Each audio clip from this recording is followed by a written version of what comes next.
please subscribe and don't forget to press the bell icon to get notified whenever we upload a new video. Chhattisgarh के गृह मंत्री रामसेवक पैकरा ने प्रदेश में चौथी बार BJP सरकार बनने के लिए कर्म के साथ साथ तंत्र मंत्र को भी जरूरी बताया। गृह मंत्री रामसेवक पैकरा ने यह बयान दुर्ग जिले में एक उद्घाटन समारोह के दौरान दिया।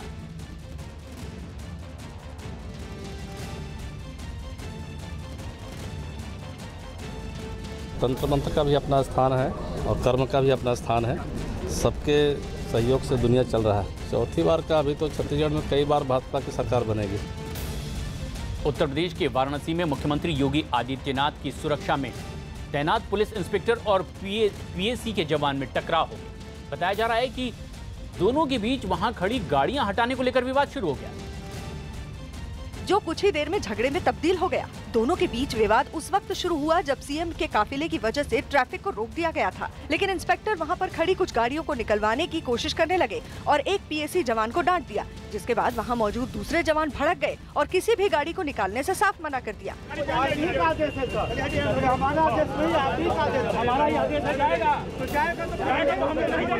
मामले को बढ़ता देख पुलिस के आला अधिकारी मौके पर पहुंचे और मामला शांत कराया, जिसके बाद सीएम योगी का काफिला वहां से गुजर गया।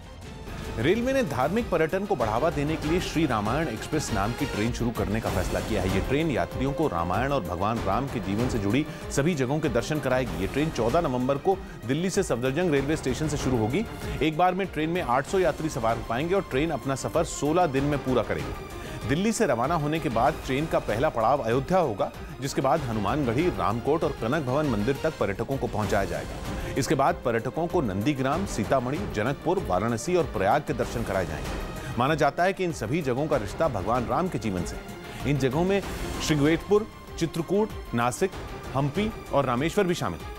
16 दिन के सफर के लिए हर यात्री से 15,120 रुपए लिए जाएंगे। लेकिन अगर कोई पर्यटक रामायण से जुड़ी इन जगहों को देखना चाहे तो जो श्रीलंका में है तो उसका भी इंतजाम किया गया है। इसके लिए चेन्नई से विमान में सवार होना पड़ेगा। श्रीलंका में यह सफर 5 दिन और 6 रात का होगा। श्रीलंका में पर्यटकों को कैंडी, नुवारा, इलिया, कोलंबो और नेगोम्बो ले जाया जाएगा।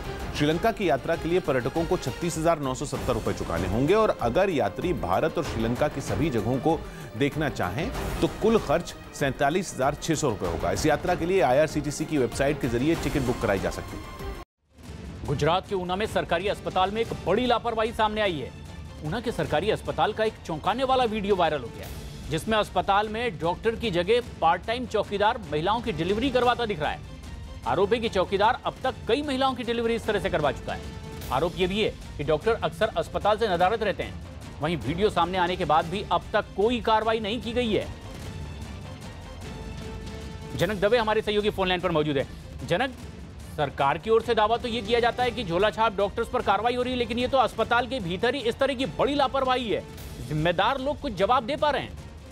बिल्कुल प्रशांत, ये अपने आप में चौंकाने वाली खबर है। न कि केवल चौकीदार बल्कि जो तस्वीरों में देख रहे हैं वो अस्पताल का स्वीपर है। यहाँ पर जो गायनिक डॉक्टर नहीं है, जो स्थिति का हमने बात की, इस मामले में जानकारी ली, उसमें बताया जा रहा है कि वहाँ पर डॉक्टर अवेलेबल नहीं और जो मेडिकल डॉक्टर वहाँ पर अवेलेबल है वो दिन में 1 या 2 डिलीवरी जो होती है वो महिला की कराते हैं। उसके बाद पूरा काम है वो स्वीपर और जो सिक्योरिटी गार्ड हैं उन पर छोड़ देते हैं। ऐसे में कितना जोखिम भरा ये काम होगा ये आप अंदाजा लगा सकते हैं। कई लोग की जिंदगी इस पर जोखिम में रहती है, बावजूद चौकीदार और स्वीपर यहाँ पर काम करते हैं। अपने आप में चौंकाने वाला मामला है। शुक्रिया जनाब।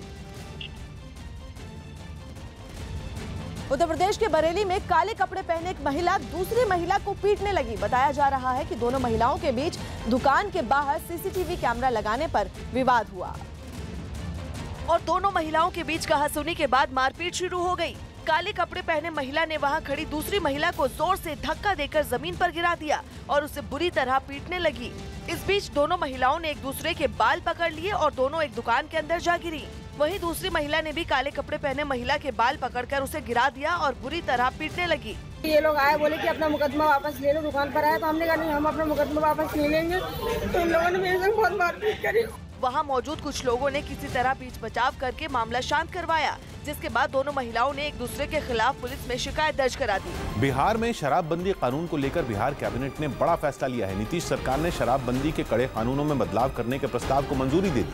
कैबिनेट के फैसले के मुताबिक अब किसी व्यक्ति के पास से शराब बरामद होने पर उसकी गाड़ी, खेत और मकान जब्त नहीं किए जाएंगे। साथ ही मकान में शराब मिलने पर परिवार के सभी सदस्यों को जेल नहीं होगी। वहीं गांव कस्बों पर लगाए जाने वाला सामूहिक जुर्माना भी अब नहीं लगाया जाएगा। जहरीली शराब बनाने या ऐसी शराब से किसी की मौत होने पर उम्र कैद या फांसी की सजा के प्रस्ताव को मंजूरी दी गई है और पहली बार शराब पीते हुए पकड़े जाने पर 50,000 रुपए का जुर्माना या 3 महीने की जेल का प्रावधान किया गया है। दरोगा की तैनाती को लेकर गाजियाबाद के डीएम और एसएसपी आपस में भिड़ गए। डीएम ने एसएसपी को शोकॉज नोटिस जारी किया है और पूछा है कि उनके खिलाफ कार्रवाई आखिर क्यों ना की जाए। वहीं एसएसपी वैभव कृष्ण ने यूपी के प्रमुख गृह सचिव को खत लिख करके अपने तबादले की मांग की है। गाजियाबाद के दोनों अधिकारियों का मामला लखनऊ पहुंचने के बाद अब प्रमुख सचिव ने जरूरी कार्रवाई और कदम उठाने की बात कही। ये अपने आप में एक चौंकाने वाली घटना गाजियाबाद का यह मामला है, जहां डीएम और एसएसपी आपस में ही भिड़ गए। हालांकि एसएसपी को नोटिस जारी किया है डीएम ने और पूछा है कि आप पर कार्रवाई क्यों ना की जाए, लेकिन अब अपनी बात एसएसपी वैभव कृष्ण ने उत्तर प्रदेश के प्रमुख गृह सचिव से रखी है। पत्र लिखकर उनसे मांग की है कि गाजियाबाद से उनका तबादला कर दिया जाए। गृह सचिव ने कहा है कि इस पूरे मामले में पड़ताल करने के बाद जरूरी कदम उठाए जाएंगे। दिल्ली से ही लगे उत्तर प्रदेश के गाजियाबाद का यह मामला है, जहां एक दरोगा की तैनाती को लेकर के एसएसपी और डीएम आपस में उलझ गए। अजीत सिंह हमारे सहयोगी फोनलाइन पर मौजूद हैं। अजीत, एसएसपी और डीएम के बीच आपस की ये उलझन किस तरह का हल निकालने की कोशिश हो रही है अब? बिल्कुल प्रशांत, अब डीएम और एसएसपी गाजियाबाद आमने सामने हो गए हैं एक थानाध्यक्ष की तैनाती को लेकर, और खुद डीएम ने एसएसपी गाजियाबाद के खिलाफ एक पत्र लिख दिया और पूछा कि क्यों ना आपके खिलाफ कार्रवाई की जाए, जिससे नाराज एसएसपी ने शासन को प्रमुख सचिव को एक पत्र लिखा और कहा कि इनकी कार्यशैली ठीक नहीं है, उनके साथ काम नहीं करना चाहते, लिहाजा मेरा तबादला यहाँ से कर दिया जाए। अब प्रमुख सचिव गृह ने साफ तौर पर कहा कि पत्र को संज्ञान में लिया गया है, कार्रवाई की जाएगी और दोनों ही अफसरों को लखनऊ तलब किया जाएगा। हालांकि अभी कोई कार्रवाई नहीं की गई, लेकिन आपको बता दें कि पहले ही सरकार ने एक आदेश जारी किया था जिसमें कहा था कि डीएम के बगैर तैनाती नहीं होगी, लेकिन जब आईपीएस एसोसिएशन ने नाराजगी जताई थी तो इस आदेश को वापस ले लिया गया, तो वापस ये पावर एसएसपी को दे दी गई थी। लेकिन इस मसले के बाद एक बार फिर आईएएस और आईपीएस एसोसिएशन आमने सामने होगी। हालांकि देखना ही होगा कि क्या डीएम गाजियाबाद जो रितु महेश्वरी, उनके पास डीसी पद का भी चार्ज है और उनके पति पीएमओ में मयूर महेश्वरी हैं, तो लगातार वो अपनी ताकत का इस्तेमाल करते हैं। अब इस मसले में देखना होगा क्या दोनों के खिलाफ कार्रवाई होती है या फिर बीच का रास्ता निकालता है शासन। जी अजीत, लेकिन आखिर तैनाती को लेकर विवाद बढ़ा कैसे? मूल मुद्दा क्या था? देखिए, एसएसपी गाजियाबाद ने कुछ थानाध्यक्षों की तैनाती की थी, जिसकी अप्रूवल की सूची डीएम के पास भेजी जाती है, उनके द्वारा वो सूची भेजी गई थी, जिस पर डीएम नाराज हो गए और उन्होंने कहा कि बगैर मुझे बताए पोस्टिंग कर दी गई। लिहाजा उन्होंने एक पत्र लिख दिया एसएसपी गाजियाबाद को और कहा कि क्यों ना आपके खिलाफ कार्रवाई की जाए, आपके द्वारा अनुशासनहीनता की। और अब देखना यह है कि आखिर इस पूरे मामले में किस तरह के कदम उठाए जाते हैं। शुक्रिया जी। महाराष्ट्र के थाने में दमकल विभाग के कर्मचारी एक बर्फ के गोदाम में लगी भीषण आग को बुझाने लगे। दावा किया जा रहा है कि गोदाम में शॉर्ट सर्किट की वजह से आग लग गई थी, जिसे बुझाने के लिए दमकल विभाग के कर्मचारी पानी की बौछार करने लगे। लेकिन देखते ही देखते आग ने पूरे गोदाम को अपनी चपेट में ले लिया। दमकल विभाग के कर्मचारियों ने आग पर काबू पाने की भरपूर कोशिश की, पर आग की लपटें इतनी भीषण थी कि उसे बुझाने के लिए उन्हें कई घंटे तक की मशक्कत करनी पड़ी। गनीमत ये रही कि जिस वक्त गोदाम में आग लगी उस वक्त गोदाम बंद हो चुका था और वहां पर कोई कर्मचारी मौजूद नहीं था। कांग्रेस ने पीएम मोदी के विदेश दौरों पर सवाल उठाए। गोवा कांग्रेस ने Guinness book of world record को एक खत लिखकर प्रधानमंत्री मोदी का नाम सबसे ज्यादा विदेशी दौरों के लिए किताब में शामिल करने की मांग की। मध्य प्रदेश के गुना में आयोजित एक कार्यक्रम में मंत्री जयभान सिंह ने कांग्रेस नेता ज्योतिरादित्य को बीजेपी विधायक पन्ना लाल के साथ खुली बहस की चुनौती दे दी। ज्योतिरादित्य सिंधिया जी, शिवराज सिंह चौहान तो बहुत बड़ी चीज है, आप पन्ना लाल से बहस करके दिखा दो। गुजरात में तेज बारिश की वजह से वलसाड और गिर सोमनाथ में बाढ़ जैसे हालात हो गए। बैंक घोटाले के आरोपी नीरव मोदी के फर्जी दस्तावेज के जरिए लोन लेने के मामले में शामिल 2 लोगों को सीबीआई ने राजस्थान के अजमेर से गिरफ्तार कर लिया। मध्य प्रदेश के गुना में सिंध नदी में अवैध खनन माफिया का ट्रैक्टर अचानक आई तेज बारिश की वजह से लहरों में फंस गया। ओडिशा के मयूरभंज में टाइगर रिजर्व में जानवरों के शिकार के लिए बंदूक चलाने की ट्रेनिंग देने का एक वीडियो वायरल हो गया। उत्तराखंड के हरिद्वार में वन विभाग की टीम ने एक आदमखोर गुलदार को मार गिराया। असम के नलबाड़ी में शादी समारोह में पटाखे फोड़ने का विरोध कर रहे एक आदमी की पीट-पीटकर हत्या करने का मामला सामने आया। मध्य प्रदेश के भोपाल में जेल के जैसा एक रेस्टोरेंट बनाया गया है, जहां वेटर कैदी के कपड़े पहनकर खाना परोसते हैं।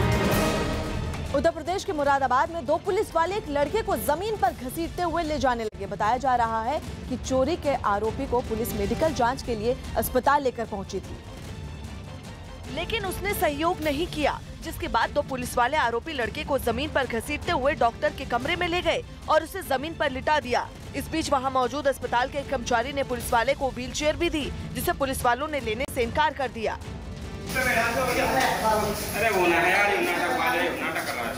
लेकिन इस दौरान किसी ने घटना का वीडियो बना लिया और सोशल मीडिया पर वायरल कर दिया, जिसके बाद आरोपी पुलिस वालों पर कार्रवाई की गई। अमानवीय कृत्यों को देखते हुए उन्हें सस्पेंड कर दिया गया और अग्रिम जांच की कार्रवाई की जा रही है। पुलिस का दावा है कि लड़का चोरी की एक वारदात में शामिल है, जो मेडिकल जांच के लिए ले जाने के दौरान बेहोशी का नाटक करने लगा, जिस वजह से उसे घसीट कर ले जाना पड़ा। सेना के जवान अब स्टील बुलेट को बेअसर करने वाली जैकेट पहनेंगे। रक्षा मंत्रालय ने बुलेट प्रूफ जैकेट के नए मानक तय किए हैं, जिनके मुताबिक सेना के लिए खरीदे जाने वाली बुलेट प्रूफ जैकेट पहले से भारी होंगी और इनका वजन करीब 11 किलोग्राम होगा। ये बुलेट प्रूफ जैकेट शरीर के ज्यादा हिस्से को कवर करेगी और इन पर स्टील की गोली का भी असर नहीं होगा। सूत्रों के मुताबिक बुलेट प्रूफ जैकेट का निर्माण देश में ही किया जाएगा और इसके लिए 10 कंपनियों को लाइसेंस दिए गए। ये जैकेट रूस, अमेरिका और ब्रिटेन की सेनाओं में इस्तेमाल हो रही जैकेट की तर्ज पर बनाई जाएंगी। नए मानकों पर खरी उतरने वाली नई जैकेट की कीमत करीब 60,000 रुपए होगी। मध्य प्रदेश के श्योपुर में एक नाबालिग छात्रा के साथ गैंगरेप की कोशिश का शर्मनाक वीडियो सामने आया। आरोप है कि छात्रा के गांव के ही 2 लड़कों ने उसके साथ गैंगरेप की कोशिश की और अपने मंसूबों में नाकाम रहने पर उसका वीडियो सोशल मीडिया पर वायरल कर दिया गया। वीडियो में एक लड़का नाबालिग छात्रा के रेप की कोशिश करता दिखा। छात्रा की चीख पुकार का भी उस पर कोई असर नहीं पड़ा। इस दौरान आरोपी का ही दूसरा साथी मोबाइल फोन पर इस शर्मनाक करतूत का वीडियो रिकॉर्ड करता रहा। आरोप है कि किसी काम से खेत गई छात्रा को अकेले देख दोनों आरोपियों ने उसके गैंगरेप की कोशिश की, लेकिन छात्रा ने हार नहीं मानी, जिसके बाद दोनों आरोपी मौके से फरार हो गए। छात्रा के परिवार की शिकायत पर पुलिस ने दोनों आरोपियों के खिलाफ केस दर्ज कर लिया है। आरोप है कि दोनों लड़कों ने मामले की शिकायत करने पर छात्रा को जान से मारने की धमकी भी दी। अमेरिका के एरिजोना प्रांत की राजधानी फीनिक्स को आसमान तक उठे धूल के गुबार ने अपनी चपेट में ले लिया। धूल के इस तूफान के बाद वहां 112 मिलीमीटर प्रति घंटा की रफ्तार से आई आंधी और बारिश ने भारी तबाही मचाई, जिसका अंदेशा लोगों को तभी हो गया जब उन्होंने आसमान तक उठते धूल के गुबार को शहर की तरफ बढ़ते देखा। धूल का ये गुबार कुछ ही घंटे में बहुत बड़ा हो गया। थोड़ी देर में इस गुबार ने सारे शहर को अपनी चपेट में ले लिया। 112 किलोमीटर प्रति घंटा की रफ्तार से तेज हवाएं चलने लगी और घने बादल छा गए। इसके बाद शहर के कई इलाकों में जबरदस्त बारिश होने लगी। सड़कों पर भी पानी भर गया। फीनिक्स में यह बारिश रात भर हुई, जिसकी वजह से कई इलाकों में बिजली चली गई। इस तूफान ने शहर के कई इलाकों में भारी तबाही मचाई। मलबा गिरने से कई गाड़ियां टूट फूट गईं। हालांकि तूफान की वजह से जान का नुकसान नहीं हुआ, लेकिन शहर में जगह जगह मलबा बिखरा दिखाई दिया, जिसे साफ करना बड़ी समस्या बन गया।